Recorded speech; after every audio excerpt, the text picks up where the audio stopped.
À Paris, en France, depuis plus d'une semaine, le Premier ministre Anatole Koloné-Makosso a échangé ce 2 juin avec son homologue Elisabeth Borne, Première ministre de la République française. Les discussions ayant duré près d'1 heure entre les deux personnalités ont porté sur le tour d'horizon de la coopération bilatérale entre les deux pays. Coopération bilatérale entre nos deux pays. Depuis mon dernier passage, souvenez-vous que nous étions venus ici en août 2021.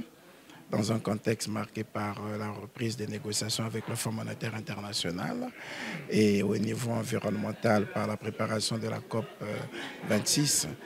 Nous avons bénéficié à l'époque de l'appui de la France pour nous permettre de conclure de nouveau le mémorandum en vue de la facilité élargie de crédit avec le Fonds monétaire international.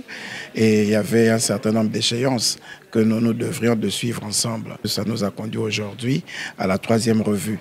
On avait donc besoin d'évaluer tout ça et de constater avec beaucoup de satisfaction la bonne mise en œuvre de ce mémorandum, des actions qui avaient été entreprises depuis là, de constater aussi avec satisfaction la convergence de vues entre nos deux pays et entre le président de la République et le président Macron. Liés par l'histoire, le Congo et la République française entretiennent depuis plusieurs décennies de bons rapports dans les domaines de l'économie, de l'éducation, de la culture et bien d'autres. Des sujets qui n'ont pas manqué de meubler cette séance de travail, axée également sur la politique internationale et la situation des entreprises françaises en terre congolaise. Et nous avons fait aussi le tour d'horizon de la situation politique internationale et de la situation des entreprises françaises qui évoluent au Congo, qui sont confrontées à d'énormes difficultés et les engagements pris par le Congo de parvenir à la réduction de la dette commerciale au profit de ces entreprises.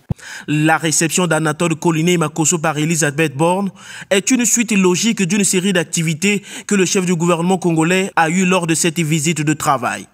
Une mission marquée entre autres par le lancement de la campagne internationale de promotion du Festival panafricain de musique, sa présence au Parlement français précédée par des déjeuners d'affaires avec plusieurs partenaires au développement.